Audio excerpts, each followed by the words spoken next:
Sahabat Bully, suara dakwah dan kemanusiaan, jumpa kembali pada program Talkshow ya. Hangatkan Palestina ya.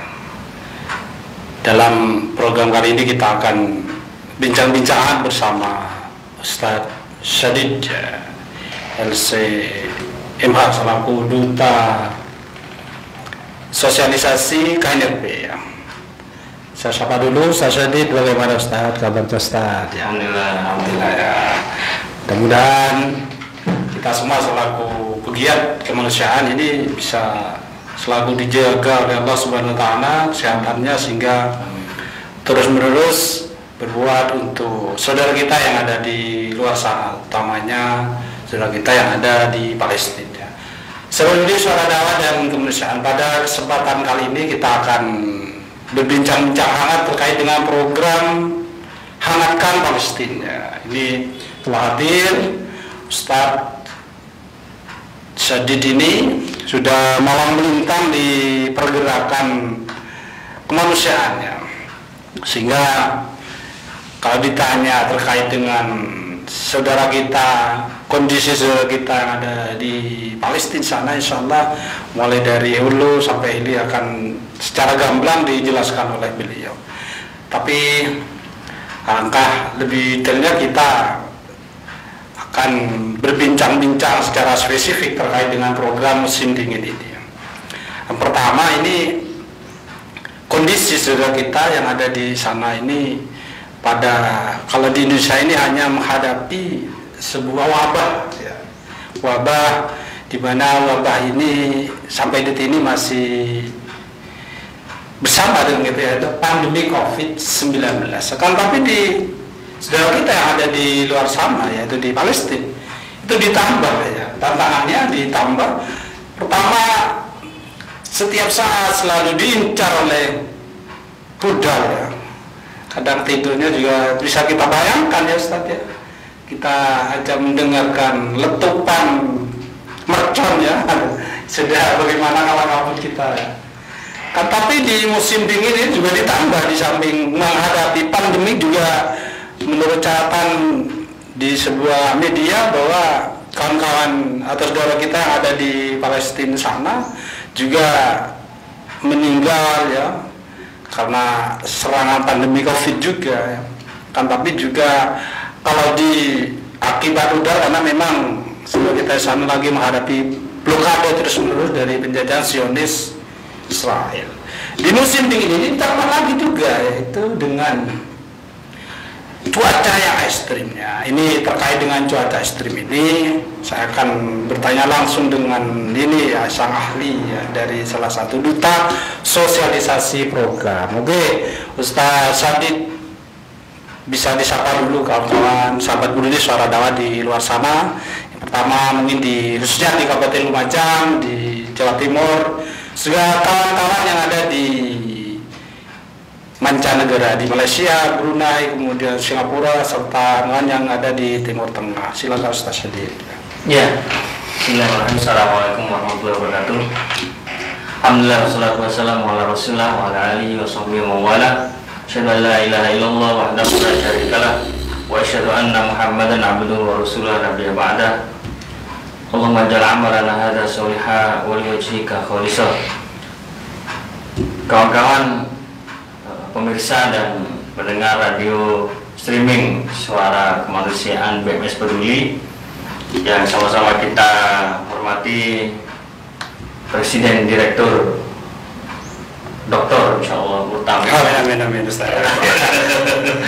Insyaallah beliau pegiat kemanusiaan juga yang tidak pernah absen untuk terus memberikan yang terbaik untuk umat ini, dan kita doakan beliau dan kru untuk selalu sehat. Amin. Dan selalu bermanfaat selalu untuk umat. Ya, kami dari Komite Nasional untuk Rakyat Palestina, insya Allah dalam tahun ini ingin memberikan kesempatan kepada pemirsa semua di Indonesia maupun di luar negeri untuk bisa terus peduli terhadap saudara kita di Palestina. Tadi sudah disebutkan oleh Ustaz Burtamin bahwa selain penjajahan, mereka juga saat ini terutama di Gaza itu masih kondisi blokade sejak 2006 ya. Sudah dijajah, kondisinya berat, kemudian blokade, dan sekarang ditambah pandemi ya, yang masih belum selesai. Bahkan di sana juga kasusnya lumayan besar. Bahkan saudara kita terutama pengungsi ya, memang hampir 6,5 juta ini pengungsi Ustaz Mutamin. Jadi bayangkan kalau kita baca buku Failed State ya, negara gagal. Itu negara gagal itu satu cirinya adalah banyak orang-orang yang di dalam negeri itu keluar semua ke luar negeri. Salah satunya mereka menjadi pengungsi. Suaka gitu ya. Suaka ya, jadi pengungsi. Nah, dan 6,5 juta orang ini mengungsi tidak hanya di sekitar Palestina, di daerah Yordan, kemudian di Mesir, kemudian di Yaman, di Suriah, di Turki Selatan, bahkan ada di Inggris, di Eropa, di Amerika juga ada gitu. Mereka ini kondisinya sangat berat ya, untuk mempertahankan kebutuhan sehari-hari aja mereka akan kesusahan gitu, apalagi sekarang kondisi pandemi. Bahkan pasar-pasar sekarang itu masih tutup di Gaza terutama. Pasokan makanan dari luar tidak bisa masuk karena blokade. Mereka memiliki produk dalam nggak bisa keluar, ya kan? Bahkan mereka yang mau berobat saja itu susah gitu. Itu yang menyebabkan kondisi ini semakin berat. Alhamdulillah kita di Indonesia masih diberikan Allah kebebasan, ya. Bebas dalam artian secara legal kita sudah menjadi negara yang merdeka kan gitu. Jadi untuk program khusus tahun ini kita meluncurkan program Ayo Hangatkan Palestina.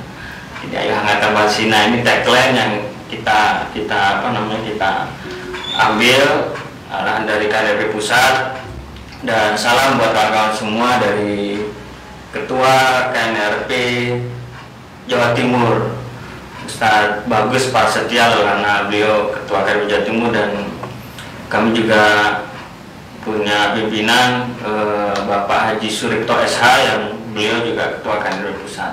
Di program Ayo Hangatkan Palestina ini kita gulirkan di seluruh Indonesia dan di luar negeri untuk bisa menguatkan dari sisi kepedulian dan sisi donasi seperti itu. Oke, ditahan dulu Ustaz. Oke, sahabat Budi, Suara Dakwah dan Kemisan ini sangat menarik sekali. Saya garis bawahi terkait dengan program musim dingin ini. Pada minggu khusus sahabat Budi di mancanegara di luar. Oke, saya sapa dulu sekali lagi untuk sahabat Budi yang ada di Malaysia. Di Malaysia ini jadi setiap 1 ringgit, 2 ringgit, bahkan 100 ringgit itu sangat berarti bagi saudara kita di sana. Silakan nanti akan kupas lebih lanjut lagi bahwa kehadiran daripada kalau di sana rupiah demi rupiah, bahkan kalau langsung bentuk sebuah material terkait dengan langsung ngirim barang, artinya kita kesulitan untuk kirim ke sana. Artinya kita harus betul-betul mengumpulkan sedikit demi sedikit karena tidak ada batasannya, tidak ada batasan donasi. Tapi apabila mau milih paket juga akan ada sekian paket yang akan dijelaskan oleh Ustaz Sabjid nantinya. Yeah. Jadi sahabat Budi, Suara Dakwah dan Kemisan khususnya di kawan-kawan yang ada di mancanegara jangan khawatir ya. Meski saya hanya punya 200 ringgit misalnya, bisa nggak donasi? Sangat bisa. Sehingga kita ini akan mengumpulkan, karena kata peribahasa itu sedikit demi sedikit akan menjadi bukit, kan begitu Ustaz ya. Jadi sehingga dari ringgit, dolar, bahkan rupiah yang mungkin hanya punya 10.000, langsung aja klik, langsung masukkan kepada rekening yang sudah tertera pada di bawah ini, sehingga nantinya akan kita kirim pada saudara kita yang ada di Palestina sana. Oke, sahabat Budi, Suara Dakwah dan Kemisan, saya akan menyapa kembali dengan sang duta ini ya. Saya panggil sang duta Ustaz Sajid ini. Ada adakah target donasi, Ustaz? Ini terkait dengan sebelum kita kupas secara tuntas per paket. Adakah target untuk ini kan khusus di Jawa Timur ya, di Jawa Timur. Apakah ada target apa 2 miliar, 3 miliar dan atau bagaimana, Ustaz? Ya. Jadi khusus untuk program musim dingin ini, Ayo Hangatkan Palestina ini, kita secara nasional kita insya Allah akan menggalang donasi 5-7 miliar. Mudah-mudahan donasi ini kita berikan tidak menjadikan beban bagi rakyat Indonesia. Akan tapi kita sama-sama terkena musibah pandemi, tapi ketika itu di skala prioritaskan, itu juga menjadi skala prioritas yang utama. Yang kedua, yang paling penting adalah kita mencari keberkahan. Betul. Jadi berkahnya Masjid Al-Aqsa, berkahnya negeri Syam yang Allah sudah jelaskan dalam Al-Quran, itu memang benar-benar kita ingin menjadi bagian, menjadi bagian. Mudah-mudahan kalaupun nanti saudara-saudara yang ada di dalam atau luar negeri yang ingin mendonasikan, kalaupun bisa secara langsung, terutama di Lumajang, bisa langsung mendatangi kantor BMS atau kantor KNRP. Yang ada di Surabaya bisa kunjungi kawan-kawan kami yang ada di KNRP Jawa Timur. Bahkan insya Allah, alhamdulillah saat ini kita ada di 20 perwakilan wilayah seluruh Indonesia, dan artinya per provinsi sudah terwakili dan di Jawa Timur sendiri itu ada 38 kabupaten dan kota yang sudah tersebar para relawan, terutama pengurus Komite Nasional Terkait Palestina yang ada di Jawa Timur.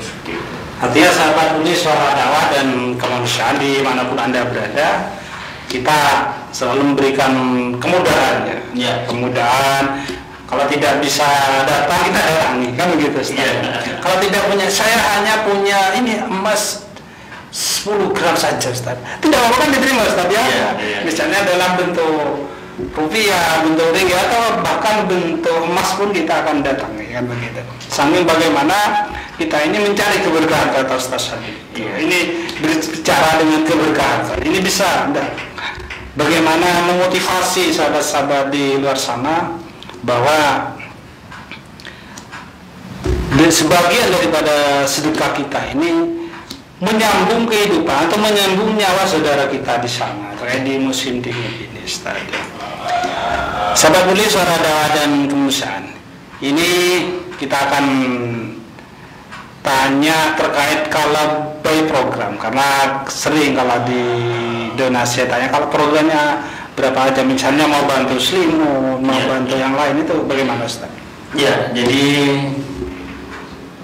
ini berbicara tentang penyaluran. Kita alhamdulillah memiliki 21 mitra Komite Nasional Terkait Palestina di luar negeri untuk menyalurkan bantuan yang insya Allah akan kita sampaikan dan sampai ke alamat, insya Allah, mudah-mudahan. Tidak mungkin salah alamat seperti lagunya Yu Ting Ting. Nggak sampai salah alamat. Jadi untuk program sembako, karena ini yang paling urgent ya, kita mudah-mudahan bisa kita beli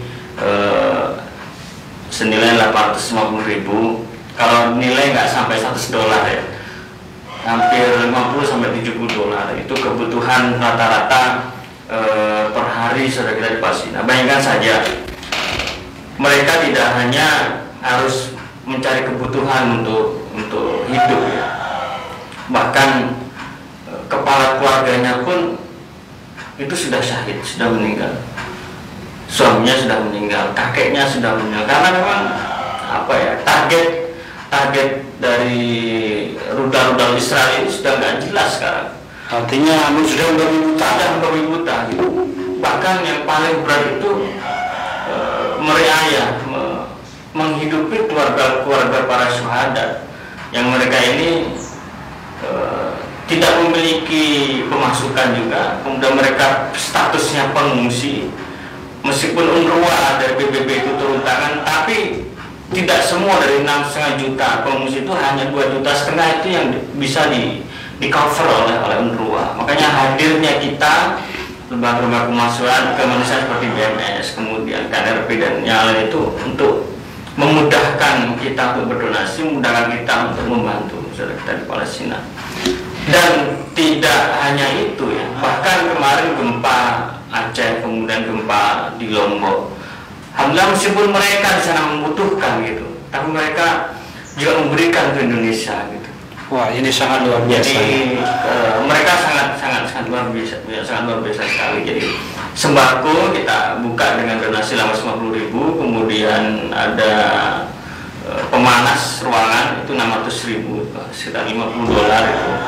Jadi memang kondisi musim ini sangat berat ya, untuk beraktivitas saja itu kan butuh suhu tubuh ini kan normal harusnya untuk beraktivitas. Kita mau tidur saja minimal nggak kepanasan kan, atau minimal nggak kedinginan. Saat kedinginan itu kita akan berat. Di sana ini sekarang ini suhunya bisa minus 6, minus 10 gitu. Bahkan di Yordan itu bisa kalau pas hujan es itu bisa hujan es, bahkan bisa terjadi banjir dan sangat luar biasa gitu. Kita di sini 2 hari 3 hari hujan terus menurut saya sudah pilek ya. sudah kena pancaroba gitu. Di sana nggak hanya kondisi ini, tapi dingin sekali gitu. Kayak di Sudan ya, pengungsi kita di Sudan. Di Sudan itu cuma ada 2 musim mas. Kalau musim panas, kalau nggak panas sekali gitu. Kalau nggak dingin ya dingin sekali gitu. Jadi nggak ada pilihan. Kayak di Indonesia ini kan masih ada iklim tropis ya, masih bisa lah keluar gitu. Tapi mereka harus punya pemanas di dalam ruangan. Bentuknya mereka punya cerbong gitu, dan sempat kita juga donasikan dalam bentuk briket batu bara yang terbaik kita berikan. Kemudian kita juga ada paket selimut itu 300.000 bisa, atau 400.000 bisa. Kemudian pakaian hangat juga. Karena kita nggak pernah merasakan ya.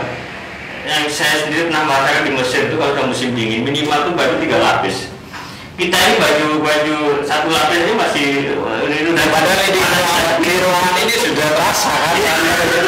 Di ruangan kita merasakan rasanya darah kita di sana. Dan pakai selimut pun harus lengkap, nggak bisa gitu. Kita cuma ngasih baju dingin nggak bisa, tapi harus ada penutup kepalanya kalau mau keluar harus bekerja kan gitu. Karena ini yang sekarang terjadi di Palestina. Artinya saudara kita di luar sana itu lengkap lah penderitaannya.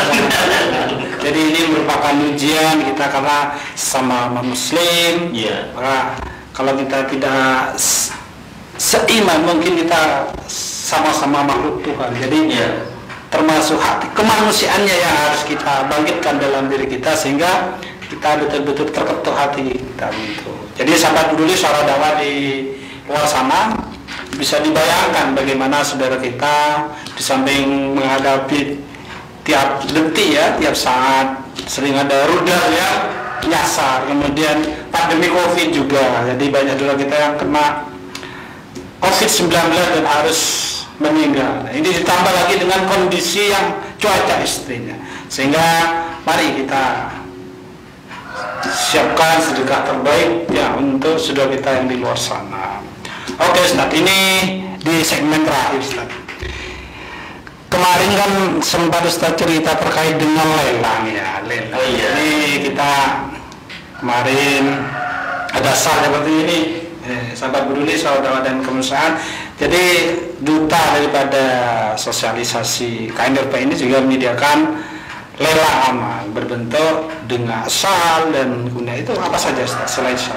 Iya, sebenarnya kita membahasakan apresiasi. Kita memberikan apresiasi kepada saudara kita yang di Indonesia untuk ketika mereka berdonasi itu kadang bertanya ya, apa yang saya dapatkan dari donasi. Kalau pahala selalu jelas. Jadi kita memberikan apresiasi buat kawan-kawan semua untuk yang bisa berdonasi minimal paket selimut, kemudian paket portable pemanas ruangan itu bisa kita kasih sal.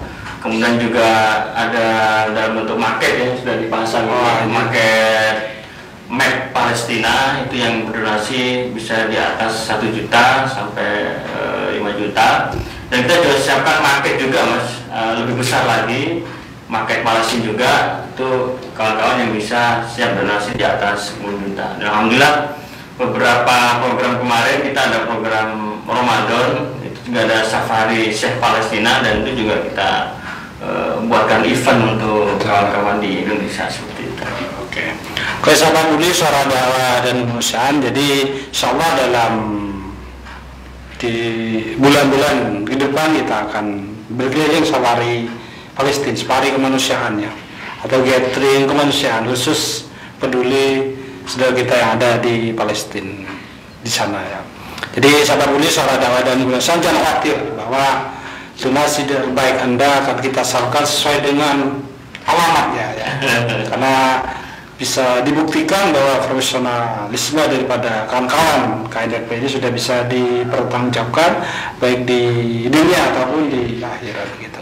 Oke, Ustaz Syadidi, sebelum kita tutup ada closing statement untuk saudara kita di sana biar menambah sebuah motivasi ya, bahwa berdonasi kepada program musim dingin ini betul-betul memberikan sebuah kemanfaatan dan keberkahan.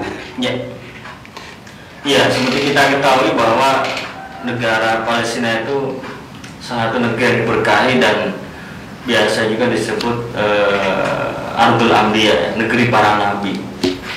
Kenapa dalam ayat di surat Al-Isra itu Allah menyebutkan Masjid Al-Aqsa? Karena memang Allah menginginkan Masjid Al-Aqsa tidak ditinggalkan oleh umat, karena ini kiblat pertama umat Islam.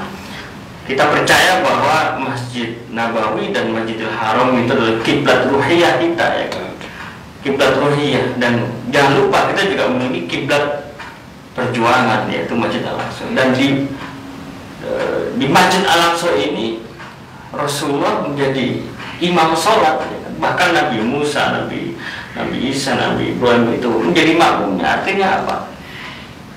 Masjid Al-Aqsa adalah ramzul imamah.